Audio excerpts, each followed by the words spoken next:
Some people remember when I was walking around damn near 250 pounds, sometimes over that. Hey, them mood stabilizers is hell of a drug, man. It's the reason I put up with the lithium shit. It ain't do that. But nah, this picture was taken in London shortly after I got off parole. This was like right after my 18th birthday right here. I was drunk in this picture too, I think. The only reason I know it's London is because of what the fucking sign says. It's like mad London-ish. And now I was that size when I went to London. Everything just looked like London. But yeah, that's how big I used to be. Some motherfuckers could really take the time to scroll to back when I was on parole doing cigarette reviews and shit when I was on Interstate Compact. You know what I'm saying? But I mean, I know with me, just me on my own channel trying to scroll all the way down, I give up like halfway through because it keeps like, it'll swipe off of it before you get to the bottom a lot of times. You'll get to the bottom if you're really determined to, but it's going to take you a few tries. And that's a lot of swiping. But, yeah, for those of you who don't know, I used to walk around like 255. Sometimes I think my highest was 270 at one point. I was slamming people who was 280, 290, 300 back then. I had to change the whole way I fought and everything when I lost the weight. It was like going from being a bull in a china shop where I could just like grab people and manhandle them and like had a lot. Like I wasn't used to people being able to lift me up. All of a sudden, that was the big thing that, like, yeah, nah, I didn't like that. I had to get used to that. That's why, like, now I'll, like, punch people in the throat and shit before it can get to that. Or I'll try to break their kneecap. That was about the size I was when I broke that kid kneecap. Nah, I was a little bit bigger, I think. Maybe a little bit smaller. I think I was a little bit smaller. Because when I first came back, I wasn't on as much mood stabilizers as I was. Like, I was on Risperdal now. I came back, and I was on Risperdal. And then after I was back for a minute, they put me on lithium. Because they had me on the Risperdal in the fucking group home. But then, yeah. The Risperdal, a hell of a drug that shall make you gain mad weight. I was only on that shit for like a few years. I gained literally like a whole other person, bro. I walk around right now at like 180. Like 190 max. This motherfucker in this picture was like at least 230 to 250 right here. It's like a whole other me, bro. And yeah, I look really pissed off. I just noticed. That was at the time, too, because I just got off parole. Like, I was starting to get back into certain shit. That was, like, right before my Waterbury days. It's, like, literally, like, probably months, like, about 8 months before my Waterbury runs. Like, when I started really, like, kicking dirt out there. You know what I'm saying? That was probably, like, that was about, like, yeah, a few months before I started college. And then stopped going to class. And then was just off campus around Waterbury doing things to get money because money was more important than education I was paying money for. I be really looking like I wanted to hit something in this picture though.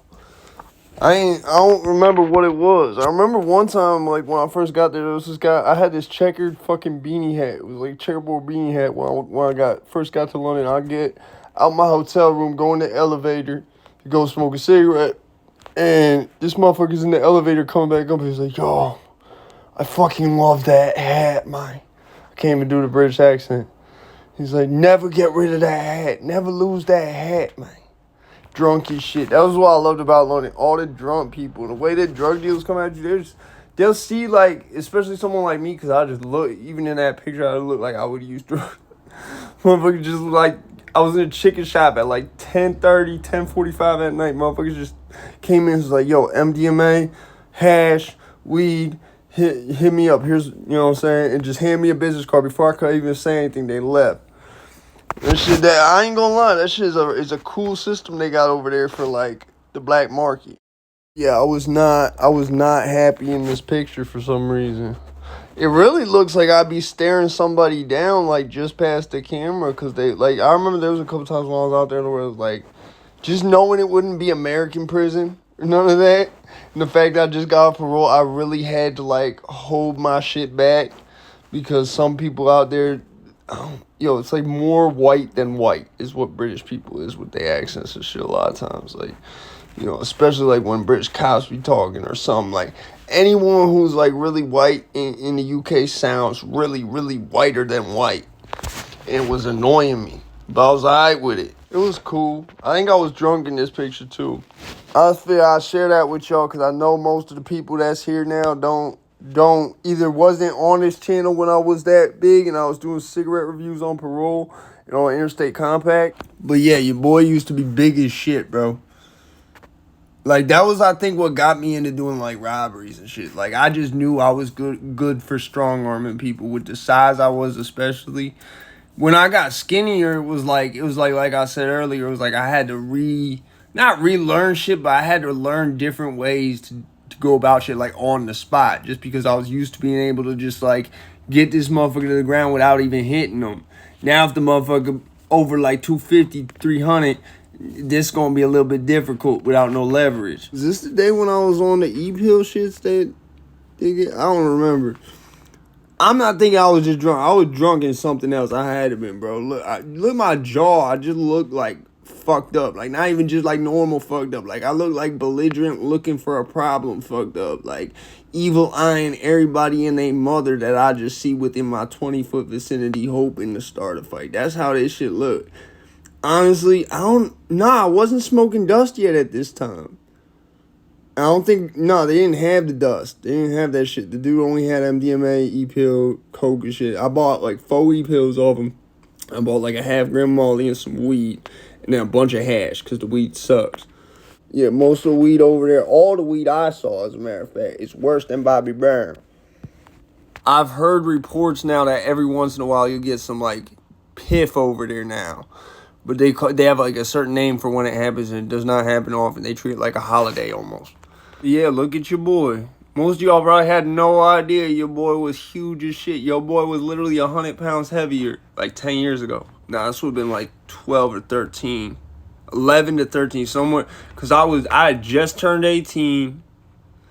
So yeah, that shit was wild. Like, for those of y'all who didn't know, yeah, your boy used to be literally like almost 300 pounds sometimes. Like, the heaviest I was I remember, like 270 to 280. I don't think I ever broke in the 280s. I had like 283, 288, I think might have been my highest.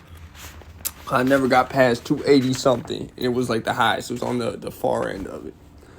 But yeah, that shit was real, bro. That shit was real. I'm not gonna hold you. It's the only time I ever been to London too. It's a cool little spot over there. But they need to stop trying to have Trap Lord Ross talk about our politics. That's not y'all politics. Y'all got UK drill and shit. Y'all talk about that, Trap Lord Ross. Don't talk about our problems because you ain't the one that have to deal with it. No, nobody really has shooters in motherfucking England, bro, from America. I'm going to keep it a stack. Unless they hire Agent 47, okay, there's no way. I know even with shit that goes, like, international, like, that communication is very, very, like, think about it like this. If you have blood set in, like, Africa, you have blood set in America, you think the people on the blood set in America speak whatever they speak in that spot in Africa, right?